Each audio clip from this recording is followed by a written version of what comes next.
নমস্কাৰ চেনেল দিব্যজ্যোতিলৈ স্বাগতম জনাইছোঁ বন্ধু বান্ধৱীসকল আজি মই জালুকৰ বিষয়ে ক'বলৈ ওলাইছোঁ জালুক আমি সকলোৱে খাওঁ খুব খাওঁ কিন্তু আপোনালোকে জানেনে জালুকৰ উপকাৰী আৰু ঔষধি গুণৰ কথা ভাৰতত বিভিন্ন ভাষাত জালুকৰ বিভিন্ন নামেৰে জনা যায় জালুক ক'লা সোণ বুলিও কোৱা হয় বিভিন্ন প্ৰকাৰৰ মছলাৰ ভিতৰত জালুক সৰ্বোৎকৃষ্ট বহুত উপকাৰী অন্য হাতেদি বিশ্বৰ ভিতৰত অসমৰ জালুকে আটাইতকৈ উৎকৃষ্ট আৰু গুণকাৰী গা বিষৰ কাৰণে জালুক খুব ভাল গা বিষৰ কাৰণে যে জালুক একেবাৰে উৎকৃষ্ট খাদ্য গাৰ বিষ নাশ কৰিবৰ কাৰণে বিভিন্ন জুতি লগাই খাব পাৰি প্ৰসৱৰ পাছত গাৰ বিষ হ'লে সাধাৰণতে 3 দিনৰ দিনা কলীয়া কচুৰ থুৰ সিদ্ধ কৰি তাত জালুক দি মাতৃগৰাকীক খাবলৈ দিয়া হয় গোটেই শৰীৰটো ভাল হৈ আহে চাহ গৰম পানী আঞ্জা আদিত জালুক দি খালেও গাৰ বিষ নাইকিয়া হয়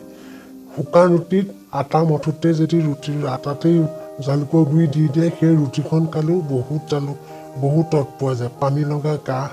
ভাল হৈ আহে কাহ কোনো বেমাৰেই নহয় এই বেমাৰৰ উপসৰ্গই যি কাৰণতে কাহ নহওক লাগে জালুক ৰস অকণমান পিহি তাত 3 চামুচমান মৌ আৰু আদাৰ ৰস খাই দিলে এচামুচ কলীয়া তুলসীৰ ৰসো মিশ্ৰণ কৰি দিব লাগে 3বাৰমানকৈ খালে কাহ ভালেই হৈ আহে পানী লাগিলেও জালুকে পানী লগা ৰোগ নাশ কৰে নহয় গৰম পানীত বা আঞ্জাত জালুকৰ গুড়া দি খালে সুফল পায় অৰুচি ৰোগতো জালুকৰ গুড়া পান এখনত ভাজি গুড়ৰ লগত খালে অৰুচি নাশ হয় দিনে দুবাৰকৈ খালে যথেষ্ট সকাহ পায় আভোক লাগিলেও জালুক খাব লাগে খাদ্য হজম কৰাত জালুকে সহায় কৰে জালুকৰ গুড়ি মাখনৰ লগত খালে অতি সুফল পায় জালুকৰ গুড়ি নিমখৰ লগত মিহলাই দাঁত মাজিলে দাঁতৰ আলুৰ পৰা পুঁজ ওলোৱা বন্ধ হয় আৰু দাঁতৰ মাজত থকা বীজাণু নাশ হয় আকৌ দাঁতৰ বিষ নাশ কৰিব কাৰণেও জালুক গুড়ি খাব লাগে দুটা লং গুড়ি মিক্স কৰি বিষ হোৱা ঠাইত গুড়িত কিছু সময় লগাব লাগে জোৰা বিষ ভৰিৰ হাতৰ জোৰাবিলাক বিষ হ'লে জালুকৰ আদা জিৰা খুন্দি মিঠাতেলত ভাজি সেই তেলেৰে জোৰাবিলাক লাহে লাহে মালিচ কৰিব লাগে বিষ নাশ হৈ আহে ভেদাইলতা জালুকৰ গুড়া দি চাটনি কৰি খালে বিষ নাইকিয়া হয় পেট চলা ৰোগতো জালুকৰ গুড়ি এটি পাত 2 চামুচ পানী মিশ্ৰণ কৰি গুড়া অলপমান পানীৰ মিশ্ৰণ কৰি খোৱালে পুৰণি পেট চলা ৰোগী আৰোগ্য ভাল হয় ৰোগীও যৌন ৰোগ হ'লেও জালুক খালে ভাল যৌন শক্তি অটুট ৰখাত আৰু শক্তি বৃদ্ধি কৰাত সহায় কৰে জালুকৰ গুড়া আমলখিৰ গুড়া কালজিৰা মিহলি কৰি খালে যৌন শক্তি বৃদ্ধি হয় বেচু বা খজুৱতি হ'লেও জালুকৰ গুড়ি ঘিউৰ লগত মিহলাই বেচু বা খজুৱতি ঠাইত প্ৰলেপ দিলে বেচু বা খজুৱতি ভাল হয় নাশ কৰে আকৌ নিম্ন ৰক্তচাপত লো প্ৰেছাৰ হ'লে জালুকৰ গুড়ি 2 চামুচকৈ প্ৰতিদিনে আঞ্জা বা পানীত গৰম কৰি খালে নিম্ন ৰক্তচাপ লো প্ৰেছাৰ ভাল হৈ আহে কুকুৰে কামুৰিলেও জালুক দিব লাগে জালুক বীজাণু নাশক বুলি জানেই কুকুৰে যদি কামুৰে বা অন্য জন্তু কামুৰিলে কামোৰা ঠাইত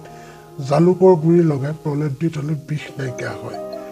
ঘাঁহ সহজে শুকুৱাই দিয়ে মেদটো জালুকৰ গুড়া এচামুচ এখন পানীত মেৰিয়াই দিনে এবাৰকৈ 2বাৰমান খালে শৰীৰৰ মেদ কমি আহে মিৰ্গী ৰোগতো জালুকৰ গুড়ি ভাল জালুকৰ গুড়ি আধা চামুচ সম পৰিমাণে বচকচৰ শিপা গুড়ি মিহলি কৰি দিনে 2বাৰকৈ 15-20 দিনমান খালে মিৰ্গী ৰোগ অন্যান্য স্নায়ুবিক ৰোগেও আৰোগ্য লাভ কৰে সাপে যদি খুটে বা কাটে তেতিয়াহ'লে জালুকৰ গুড়িয়ে কাম দিয়ে জালুকৰ গুড়া সাপে খুটা ঠাইত লেপন দিলে বিষ নাশ হয় আৰু ঘাও সহজে শুকায় শৰীৰ উত্তাপ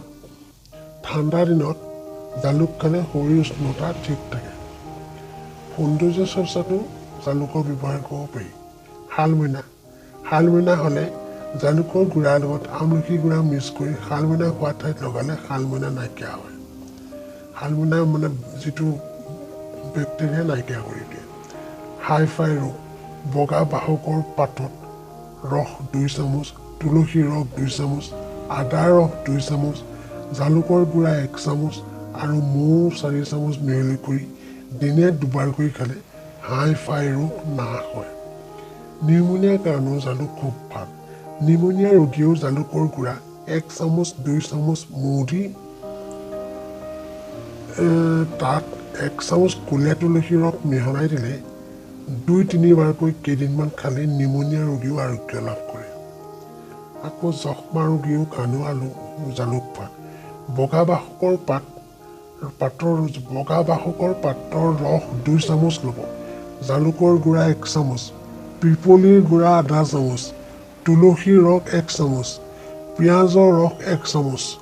আৰু মৌ 5 চামুচ মিহলি কৰি দিনে দুবাৰকৈ প্ৰায়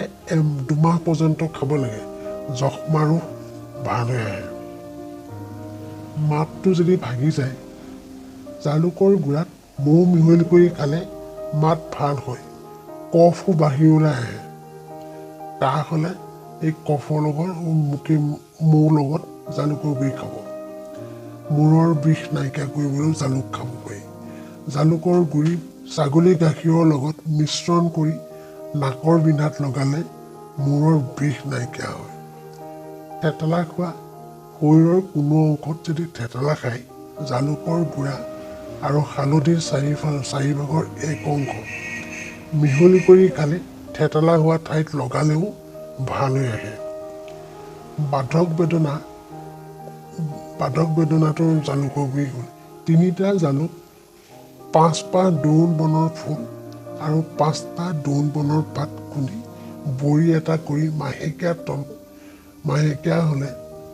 তলপেট বিষ হোৱা সময়ত ৰাতিপুৱা খালী পেটত দিনে এবাৰকৈ একেৰাহে 8-10 দিনমান খালে বাধক বেদনা ৰোগীয়ে আৰোগ্য লাভ কৰে মাহেকীয়া হ'লে তেনেকুৱা খাই দিলে বহুত ভাল পায় বন্ধু বান্ধৱীসকল গম পালেনে জালুকৰ ঔষধি গুণৰ কথা আমি জালুক খাওঁহে কিন্তু ইয়াৰ ঔষধি গুণৰ কথা গমেই নাপাওঁ ক'ত কেনেকৈ খাব লাগে সেইকাৰণে বুজি নাপাওঁ কেনেকৈ কাৰ লগত মিক্স কৰি খাব লাগে এই ভিডিঅ'টো ভালকৈ চালে গম পাই যাব বন্ধু বান্ধৱীসকল এনেকুৱা ভিডিঅ' পাবলৈ হ'লে মোৰ চেনেলটো ছাবস্ক্ৰাইব কৰিব আৰু ওচৰতে থকা বেল আইকনটো প্ৰেছ কৰি দিব গতিকে এনেকুৱা ভিডিঅ'লৈ মই আকৌ আহিম আজিলৈ আহিছোঁ নমস্কাৰ